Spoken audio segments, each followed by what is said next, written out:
listeners. My name is Mikkel Jackson, Executive Director of JFJ. And my name is Jade Williams, the Policy and Advocacy Specialist at JFJ. Now, we're going to be switching things up a little bit because I think last week was a heavy week for the country. The details of the Office of the Children's Advocate, OCA, report on the investigation that took place with the Child Protection and Family Services Agency around what is being called the Robanske scandal, if you will. Yes. It's something we're going to be discussing for today, not only to go through the blame that seemingly and rightfully has been placed at the feet of the CPFSA, but I hope we can have a discussion today in terms of where we have been and where we need to go. We need to put some actions in place. So the usual Human Rights of the Week recap, we're going to shift that to the second half of the program, Jade. And we're just going to get right into the conversation so the public can really understand the institutional issues that have been plaguing the child protection sector for decades now. Absolutely. Before we get into our discussion, I just want to quickly do our right of the day and ask our trivia question for the week. So our right of the day today is the right of children to a life free from cruelty. And it essentially states that cruelty to a child is a criminal offense, and this includes assaulting physically the child, causing the child to be assaulted, or treating the child in a neglectful manner, abandoning the child, or exposing the child to certain forms of harm. So the child has a right to be protected from these forms of harm, and it is a criminal offense. And we go straight into our trivia, where it asks, what is the minimum fine and term of imprisonment for those persons who have been found guilty of child abuse? So what we described about cruelty, for those persons found guilty of that, what is the maximum fine or offense? And we go straight into our discussion for today. Now, as we articulated at the start of the program, the conversation is going to be focusing on the child protection sector. And I just want to put a few things in perspective, that what we have been hearing in the news, and we will recap in short order, is nothing new. It has been plaguing our sector for some time now. It has been plaguing the country for some time now. For example, in 2003, a former Jamaicans for Justice board director and former executive director as well, Kay Osborne, attempted and did adopt a child from who was a ward of the state. And when she adopted that child, it came to light that the child was sexually abused while in the care of the state. And that revelation sparked an investigation that was undertaken by retired Sadie Keating, who is now deceased. And we commonly refer to what is now called the Keating Report. And that report, if you will, highlighted several challenges facing the child protection sector. Nutritional issues, not enough monitoring. I remember former predecessor, Dr. Caroline Gomes, making a lot of public noise then, asking for recommendations to be made, action to be done. Now, following that Keating report, it resulted in what we now refer to in law as the Child Care and Protection Act that was passed in 2004. Fast forward again now, you're talking about several investigations and reports coming from Jamaicans for Justice included, where in 2020 we looked and examined over 1,600 incidents affecting the child protection sector. And some of those challenges we're going to be making reference to. We look at a Capri report that was released in 2021. I remember Dr. Leon Levers going through some of the findings, and they were quite alarming, because the question we keep asking ourselves, how are we here again? So we're going to be reading some things from the Capri report, 10 things to know about Jamaica's system of state care for children, but we're going to be summarizing as we go along. So let me start out by saying that the Child Protection and Family Services Agency, CPFSA, was actually merged in 2017 with the Child Development Agency and the Office of the Children's Registry then. And the CPFSA, as it is now called, is responsible for over 4,800 of the nation's children between the ages of 0 to 18. Nevertheless, while there is direct responsibility for 0 to 18, there was an understanding that those who were transitioning from the homes 18 and over needed some more care and support, because we have to remind ourselves why the children came to be wards of the state, because a number of them are victims, if you will, of sexual abuse and neglect within their homes. So the CPFSA is the nation's child protection agency that is responsible for those children who have been neglected in different ways. Yes? Unfortunately, though, the CPFSA, with that great responsibility, is severely under-resourced. In our general understanding of child care and protection is that a social worker, for example, should be assigned in cases where there is severe abuse or need for intensive services, as the report says. 5 to 10 cases per social worker. Where it is less intensive, low intensive, 20 to 30 cases per social worker. Under our current system, each social worker has up to 150, up to 200 children assigned to them for their supervision.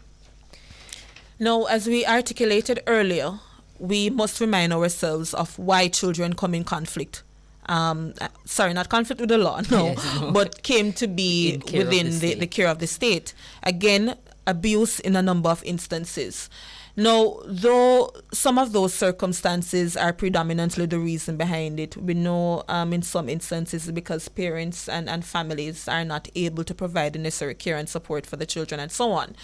Now, one of the conversations around children in state care is the need for deinstitutionalization. In other words, though the state is mandated to provide care, we recognize some of the ills which we're going to be discussing that can very well happen. You want a child to be among families. That's the first choice for a child. If the immediate family can't take care of the child, then the state would try and see how the cousins, the aunts, and so on can provide support. So deinstitutionalization is the first preference. Outside of the institutionalization, we talk about foster care as well. Those who can provide short-term care and support for the children. I think the last I checked, it was either $8,000 or $12,000 that a family can be compensated to be providing foster care support for children. And I know the CPFSA during Christmas period, for example, would ask Jamaican citizens to take a child in with their families. Yes. Outside of that, we're talking about adoption as another avenue to employ placing children with families permanently. Now, there are a number of gaps when it comes to the adoption process, and the government has been asked several times over the years to ensure that necessary protocols are in place, but you want the adoption process certainly to be fast-tracked, where children can leave the state and be placed with a loving family. Absolutely. And I would say those aren't the only reforms that we would have asked the government to consider. We would have also talked about the Child Care and Protection Act. I think as JFJ, we've talked about it extensively. And not only us, but also Capri and several other NGOs would have identified several areas where there needs to be some improvement in the legislative framework. One of them that is poignant for our discussion today, for example, is that a judge currently under the CCPA doesn't have the power to prevent a sexual predator from contact with a child by court order.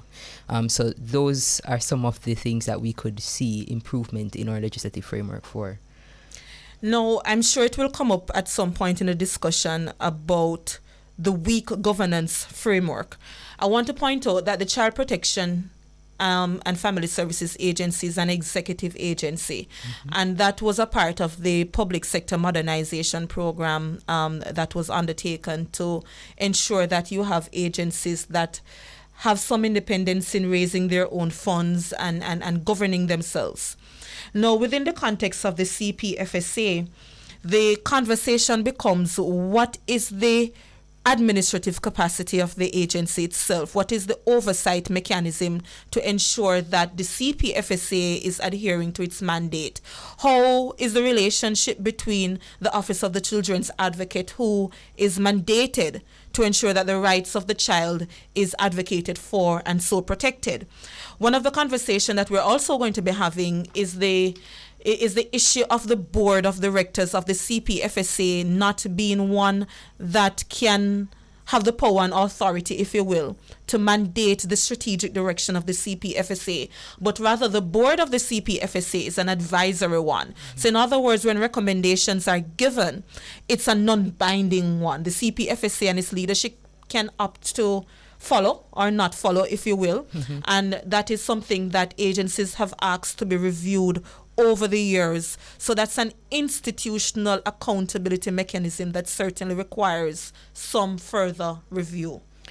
And as we talk about oversight, we also have to talk about the lack of data collection within the child protection areas, where there is inaccurate numbers as to how many children, for example, are in state care.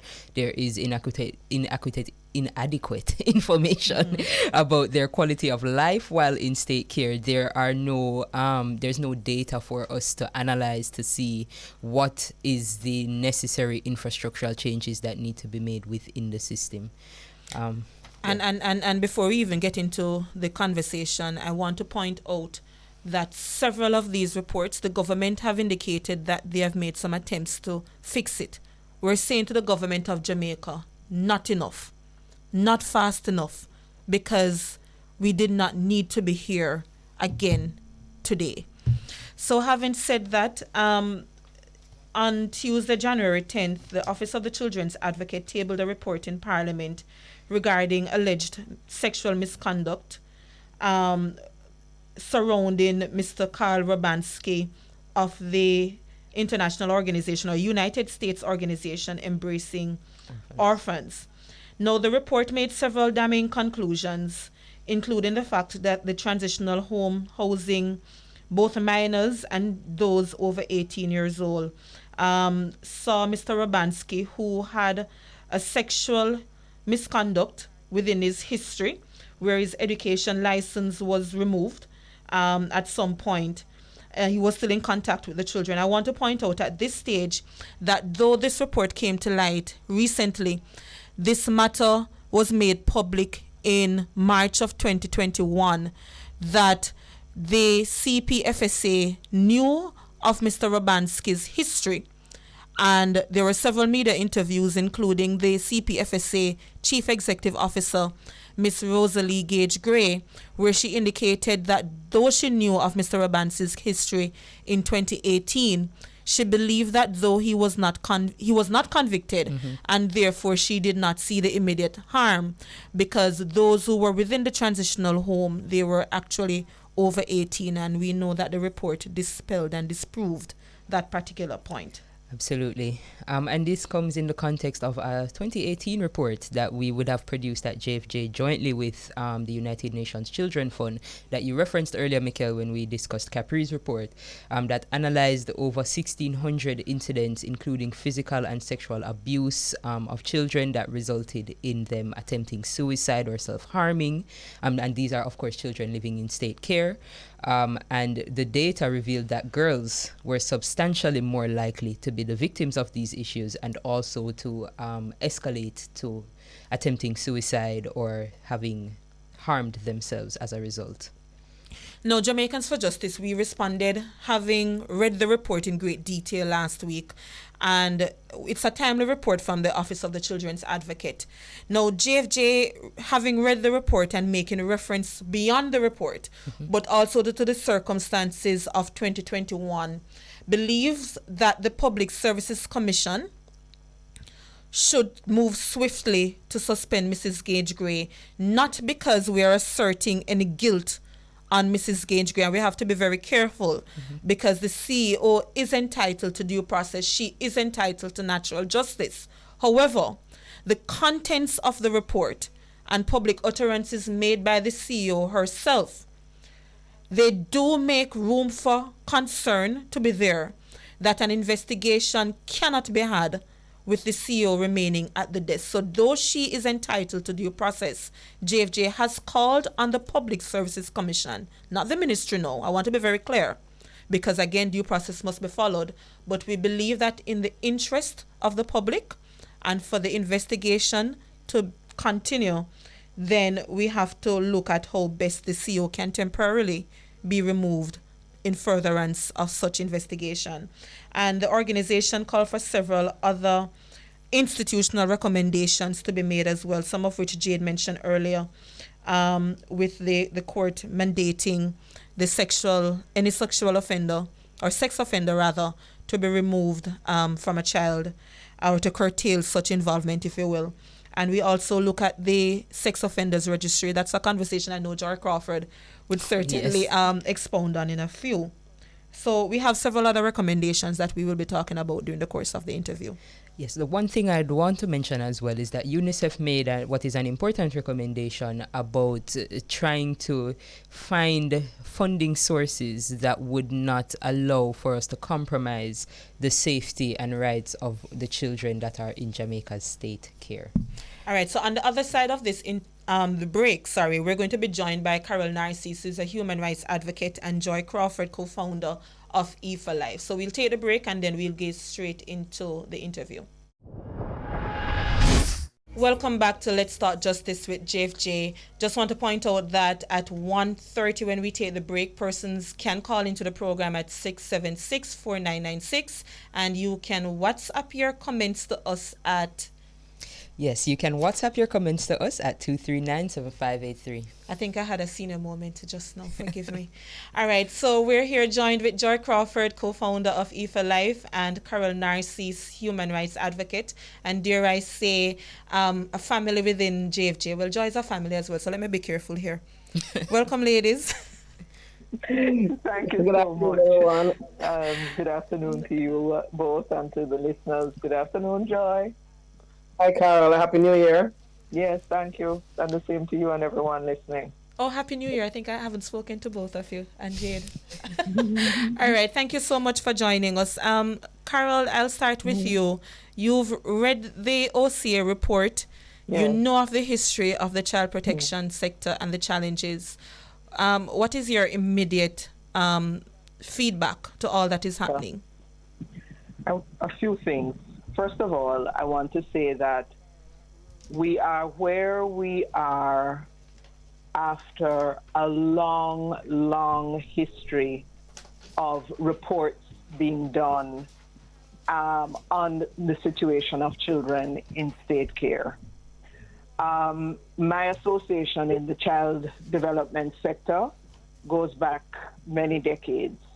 My association with JFJ as part of that life experience also goes back a far way. And for each of those decades, there have been incidents that have come to public attention, created a big stir, one of which was very instrumental in documenting for the first time the deep extent of the lack of systems and procedures and for care, actual care and protection of the welfare of children. Back in 2002, 2003, a young child was adopted by a Jamaican, and the observance of the behavior of that child led that Jamaican, Kay Osborne, who then championed the issues, led that Jamaican to say, no man, this can't just be this child alone. You were talking serious sexually predatory behavior of what I think was then a 6-7-year-old child, if my memory serves me right. The outcry that resulted, the efforts of Ms. Osborne led to Sadie Keating of very blessed memory and to whom we should be very grateful as a nation, being charged with the task of investigating and writing a report on the situation of children in state care. That was in 2003.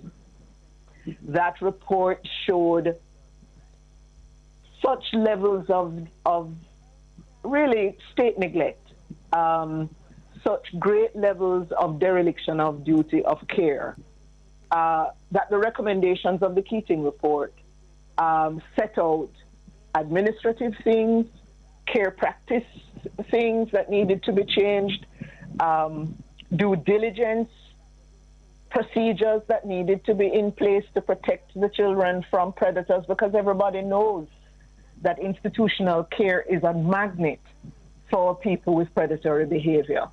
Huh? So from 2003, successive governments have had a roadmap of things that needed to be changed. And yet, every single report since that time to today, when we now have the OCA's report on yet another scandalous, grievous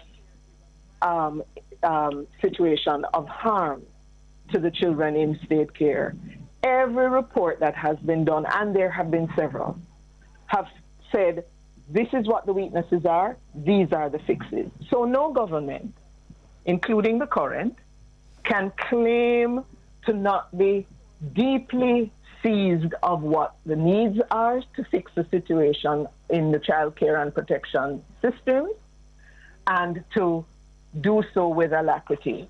Second quick point. The reason why we have an approach to changing and fixing the system that is so bureaucratic, it is focused more on administrative changes rather than some of the deeper things that are required. My view is that this is because at the heart of it, there is the culture of the state and the care systems for the wards of the state is not grounded in viewing the children as having the same level of value as our own children. The children of the ministers, the children of the heads of the agencies, the children of the care staff, etc. There isn't a culture that says these are children as important and as worthy and as valuable as our own. None of the people that I've mentioned who have a duty of care would leave their children, their own children, and their relatives' children in the situations of harm, endangerment, and neglect that we have seen over several decades. So where the OCA report places, quite rightly, a lot of the responsibility and the charge of dereliction at the feet of the CEO and others, we as a society need to also be asking serious questions of ministers who, having given directives in 2021, could pay so little attention to the implementation of their directives as to be expressing surprise now in 2023 that they were not implemented and followed. That means that you didn't care enough to monitor and to insist on frequent reports on the implementation of those directives. So we have a systemic problem. The systemic problem is born out of the attitudes that we have towards the children who are wards of the state and their families who predominantly are children of the poor. All right, thanks so much, Carol. Joy, what was your immediate response? And I'll turn over to Jay thereafter, because I know she has some burning questions to ask both of you. Thank you. Thank you, Carol, for setting that context, because I'm picking up where you ended. My immediate response, to be honest, was that as a society, we're very hypocritical. And that was my first honest thought, because I thought, what made this one different? What was making this particular situation now everybody in shock and crying in Parliament, and how overwhelmed we are about this gentleman's association with the CPFSA? I mean, of course, in the background of whatever, when we on a daily basis here in Jamaica, with all the reports that were just mentioned, all the background that was laid out, every single day, we have this situation of abuse, systemic abuse, The institutions are anemic when it comes to their funding, their technical capacity, the training, the basic, clothing. I mean, going to school for everybody. Everything that a child deserves as a child right does not exist. And we don't do this. And so my first reaction was, man, we are so hypocritical. We're going to run the risk now of having this white man issue that people are carrying on about and the religious issue that people are carrying about. And we're going to miss the boat again, because all the things that we have outlined so far are the real issues. Yes, we have individuals who have duty that we should hold accountable as they carry out their work. However, I am very concerned that we are missing an opportunity if we're going to look at a few individuals only and don't look at the system. Yes. That was my first. I also am already seeing the smoke going away. The 9-day wonder. As he come in, because there's so many other competitive things. We fire the CEO. What next? Yes. We fire many CEOs. What next? That's what I want to hear from the government. That's what I want to hear from the real duty bearers. And then the last thing I'll say before I move on is too often when we are doing advocacy and antagonism in our country, we do it from an emotive space. It has to become a human rights issue. It has to become rights-based. It has to be the state obligation have to be there based on the conventions that we have signed on to, based on our obligations that we have said we will provide for our children. Those are the things that we need to use now to do the checklist to see where the failings are and how do we all, the ministers, they said heavy is the head that hold the crown. The CEO of the CPFSA is wearing one crown. Yes. But she's not the head. Yes. And I don't want us to forget that. So I really felt like, we're getting distracted with this story. Yes. And the facts are being lost. That was my initial reaction. Thanks, Joy and Carol. Before we take the break and come back, I'm just going to ask both of you to stay with us for a few minutes. And I want us to pick up. Carol made the point of the deeper issues or the deeper things that are required. And Joy, you touched on it. Though we agree that the leadership of the CPFSA must be held accountable, one of the concerns we had in the report was that the findings seemingly centered around the CEO rather than the deeper institutional failure that is clear. Where's the ministerial responsibility to ensure that these things were acted upon, as Carol rightly outlined when the directives were given? What is the what next from the Parliament of Jamaica? Because they can't be absolved from any of this at all, because we have been making calls for the Child Care and Protection Act to be amended for some time. We've been getting an indication it would be amended since that time. Yes, but as our grandmothers will say, up to the day. Yes. Yeah. So we're just going to take the break, and then on the other side of the break, we continue with the systemic changes that are required. Welcome back to Let's Talk Justice. We are joined by Carol Narcisse and Joy Crawford, and we are discussing the Office of the Children's Advocate report on Carl Robanske that came out last week, tabled in Parliament last week, Tuesday. So before we left, we spoke, well, both of you would have spoken about the fact that the report focuses on the CEO, but not on the deeper systemic changes that needed to be made. And one of the things we highlighted prior to starting the interviews with you is that the CPFSA is extremely under-resourced as an agency for what is expected of the agency. And that's just one of the challenges that they would have to implement their mandate. So I'd ask you, Ms. Narcisse, firstly, what other systemic changes do you think are necessary to improve the protection framework that we have for children in state care? I think one of the first things that we need to address is why this executive agency is so different from many other executive agencies in the role of the board. Whose idea was that? And why? Because many other executive agencies, if not most, have oversight boards, policy boards, boards that are required by law to produce and submit an organizational plan. And so they're not advisory boards, meaning they have no directive capacity. No. How is that being allowed? So that's one of the first things. This executive agency cannot continue to be a law unto itself.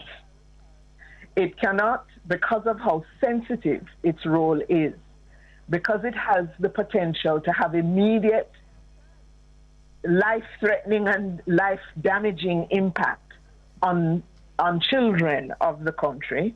It cannot be left without a board that has proper board responsibilities, subject to the provisions of the Public Bodies Management and Accountability Act, and all the other pieces of legislation that govern all other public boards, including those of statutory agencies and executive agencies.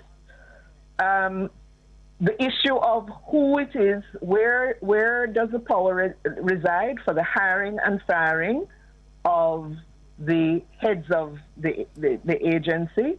If it is a Services Commission, what is the Services Commission's role and how does it need to be strengthened? That needs to be looked at, because it can't be that we hire folks, but there is no, for example, job evaluation, right?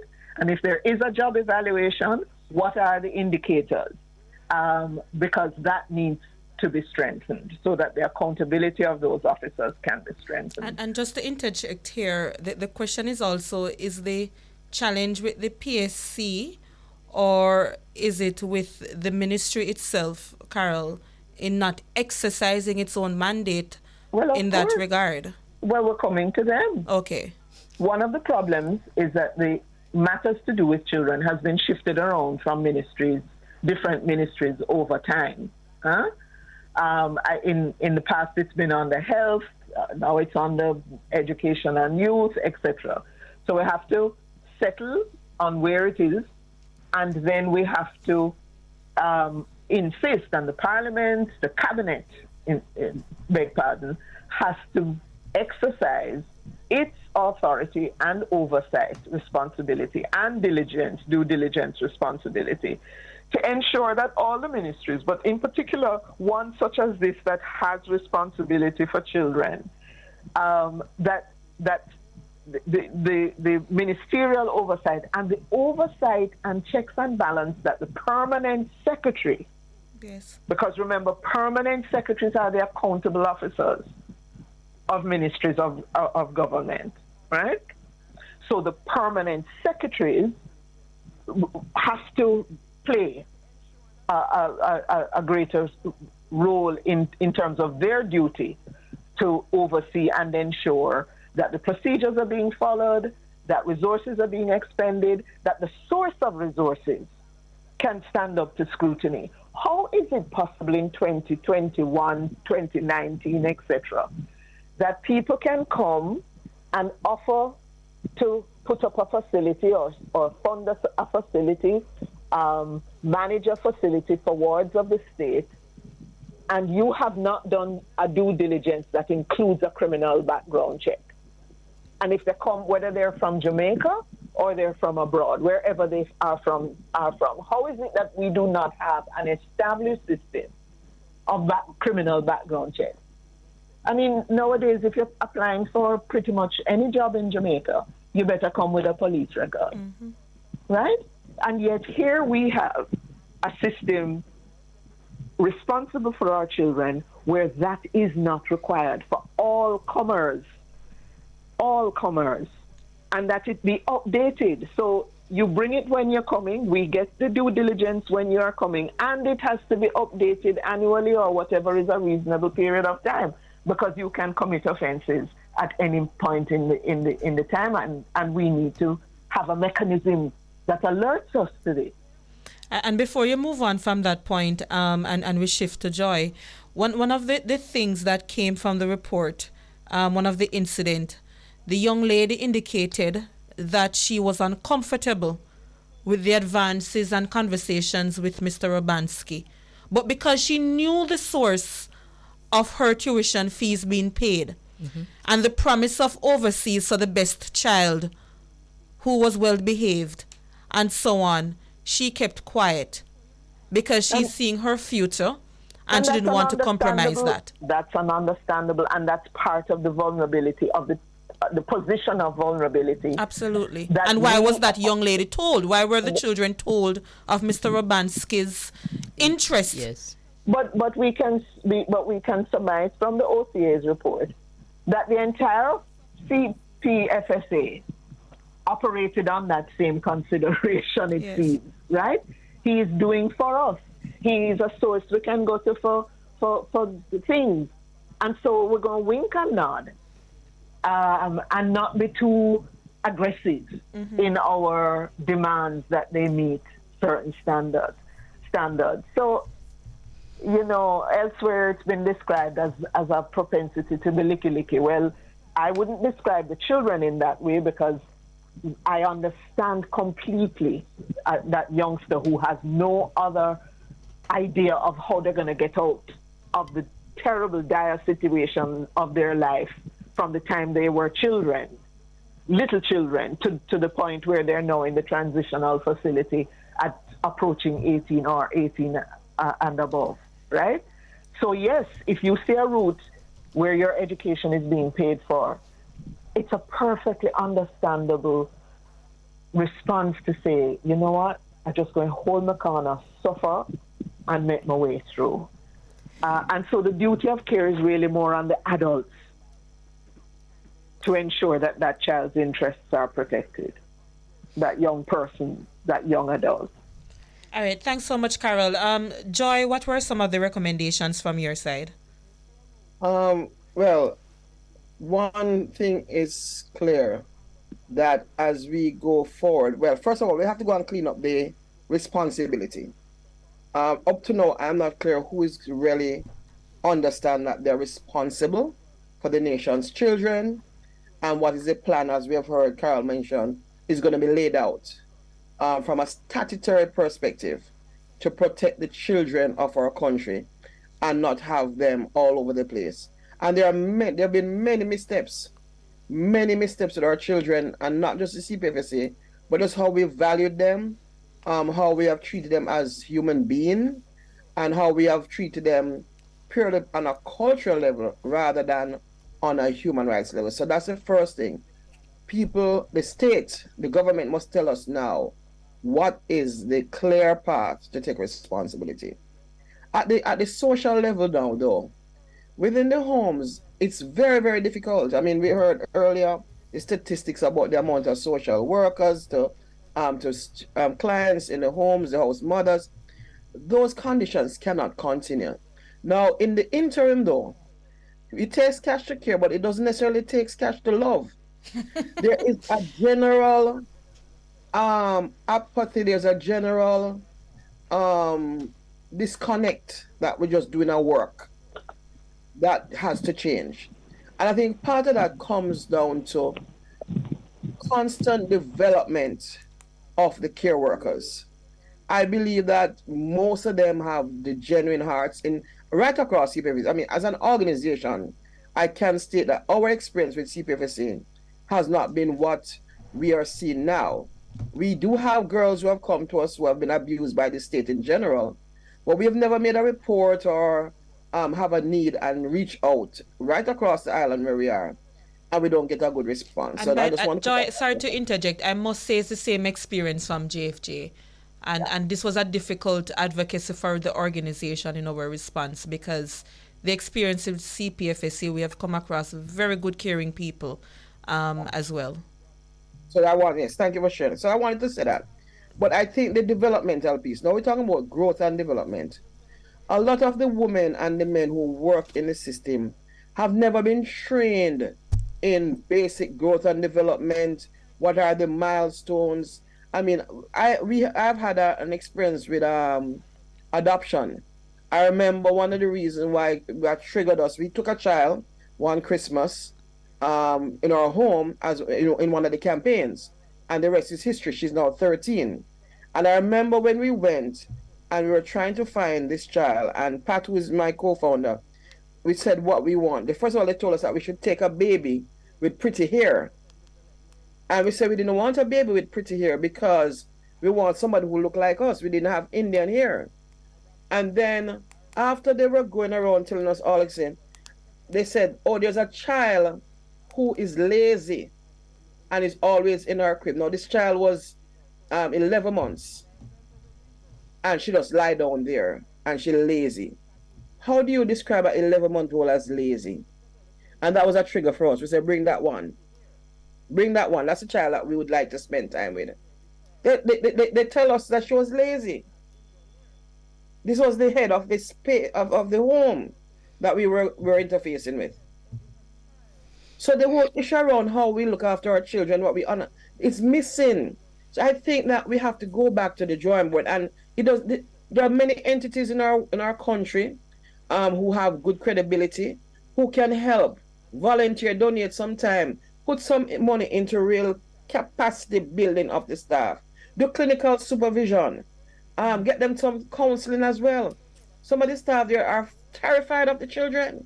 They don't know what to do. They don't know how discipline look like. So there is a breakdown in the nurturing, developing culture of our child protection homes. It cannot be just that we keep them there, not waking them up, we feed them, clean them. It has to be more than that. So that's one of the change that we must look at. And it does not necessarily mean we'll have a lot of money, but it has to be on paper as a focus. And as we develop the facilities and we paint them, we develop the staff and the team to be more readily able to care for and to nurture and manage themselves so that they can manage the children. If not, the abuse will not stop. Thanks, Joy. We have been calling for more social workers as you talk about that, but we are getting the little hint from the technical team that we have to close out. So 1 minute to Joy to close out around the sex offenders registry, which we know here, and I'm not sure if Jade has anything to add to the sex offender before we turn over to Joy to close out with her advocacy in that regard. No, I actually had that was what I was going to ask Joy to just articulate her position on the registry, because as we're aware as advocates, it is not publicly available in such a wide sense as, for example, it's available in other jurisdictions like the United States. So Joy, what was... Okay, so I'll give it in one sentence so you can have another show. The conviction of sex offenders, when you go to court and get charged, it's public information. So the sex offender registry can't be private. The sex offender registry is a repository of information. And that is my one thing. It is an oxymoron. Okay. Carol Narcisse, human rights advocate, family member of JFJ, Joy Crawford, co-founder of E4Life, and cousin of JFJ, close family member still. Thank you so much, ladies, for joining us and sharing your perspective. Thank you. Thank you for the discussion. So we take a break, but we encourage persons, we're going to read some of your comments on Instagram. Jade will. Yes, and please call in if you want to make a live comment at 876-676-4996. We'll take the break. Welcome back to Let's Talk Justice. We are talking today about the OCA's report on Carl Robanske and, of course, child protection and reform in that child protection area. We did ask a public view this week. A very popular public view. We got a lot of comments on this one, but I'm not surprised because it's a very touchy issue. A lot of persons were outraged by the findings in the report. A lot of persons continue to be outraged by what they perceive to be a lack of, a lack of expediency in dealing with the issues from they were first reported in 2018. I think persons... Yeah, when it first came to CPFSA's attention. Yes. Yeah. So we have a few comments here. I'm going to avoid the usernames because I wouldn't want anyone to to feel as though they've been singled out. But first suggestion that we have here, so our public view question stated, what steps do you think should be put in place to better protect children in state care? So, and be reminded that you can give us a call in at 676-4996 to make a comment on this as well. So the first comment that we have says, we should train all staff in homes and agencies in trauma-informed evidence-based practices and attachment theory. Proper screening of all staff, including psychometric testing. Staff the homes and agencies with enough people, pay them well, observe them closely, and fire any person suspected of inappropriate behavior. Support the parents in accessing therapy and training and economic skills to create safe family homes. Sounds like this person read a submission from JFJ. But that recommendation, all of them, some of them are within the OCA report. Some are actually in keeping with the Convention of the Rights of the Child in terms of monitoring state homes. So that person is quite yes, on point. Quite on point indeed. We also have, what should be put in place, remove the people that don't care, that are two-faced, that pretend before y'all and behind y'all. They're the devil's advocates. Give a voice to the children, listen when they say things happen, and stop letting politicians and upper-class people have their way with them. Okay, but interesting. Yes. Right, but to put things in perspective, I like the point about listening to children, because yes, sometimes you do see some evidence, and we spoke about that couple weeks ago when we had CPFSA here yes, with us, as well, talking about the signs of child abuse. So we should be watching those signs certainly and responding accordingly. Yeah, and what I liked too is that we have to create a safe environment for children to share this information. So if the child feels as though, like we would have seen in the report, as though they might receive backlash, They're somehow beholden. Yes, they're somehow beholden to their abuse, and therefore, and we did see in the report that some of the persons who spoke to the OCA were ostracized from the other members in the home. They reported that they were excluded from certain things once it was found out that they would have spoken about the issue with the OCA. And you know, Jade, one of the conversations to be had at some point, watching the time closely, is the matter of how persons within these institutions feel as if they can report. Because one of the concerns coming out of the OCA report was that there was obstruction of investigation from the leadership of CPFSA, and JFJ has in fact called for an investigation to determine who those persons are, so that they can be held to account, whether it is that being held to account is criminal charges and other disciplinary actions. But when you have a duty of care and you believe as if you can't speak, certain persons spoke to the children's advocate to indicate that they felt intimidated, whether or not if they spoke, you know, they might lose their jobs. I mean, these things are very alarming. Yes. And the question is, where was the monitoring officer in all of this at the CPFSA to know what was happening? So there are several areas of concern in that report, you know, that JFJ and other human rights, women's group, children's advocate group, I'm saying to all of us, we cannot, no matter how short-staffed we are and stressed we are, there's no way our advocacy can make this a 9-day wonder. And I want to say kudos to the media in Jamaica. I don't know the motivation for some, because I'm sure it makes a good headlines. But I want to say particular thanks to the news station that broke the story in 2021 and followed up with it. Because this is the role that the media has to play when others are not able to play that particular function. The media brought this to the public's attention, Yes. to the ministry's attention, and certainly as human rights organization, we must follow up with the advocacy. We cannot make 2023 pass and the government of Jamaica, they do not act on the recommendations for making amendments to the Child Care and Protection Act. So Jade, you're the policy specialist here at JFJ, so may I tell you straight up. I know 9-day wonder this for JFJ. You have your work cut ahead of you, eh? Yes, absolutely. Tired already? Exhausted. All right. So that's the trivia. Yes, we're gonna wrap up the show now. I'm afraid the trivia this week is gonna cause some contention because we did get what could appear to be 2 correct answers, but one of the answers added a qualification that makes it more correct. So the question Make it more or less correct. I thought, is it right or wrong? No, ma'am. Okay. So the question was, what is the maximum fine and term of imprisonment for persons who fail to report instances of child abuse? So who I'm going to crown the winner is a regular winner, actually. Is Confident Palmer, which the answer was 6 months imprisonment, a fine of $500,000 or both. That is the correct answer. However, we did get a second answer, so I just want to give a shout out to Kimmy, who also said $500,000 or imprisonment not exceeding 6 months, but she didn't add the or both. So Confident gets this one. Thank you. Confident the answer Kimmy would have win. Yes. Okay. Yes. So it's all about accuracy here at JFJ for our trivia questions of the week. All right, so that's the end of our program. Thank you so much to our listeners, and we hope to continue to build the audience. My name is Mikkel Jackson, Executive Director. And I'm Jade Williams, Policy and Advocacy Specialist. And we'll see you next week, 1 o'clock. Take care.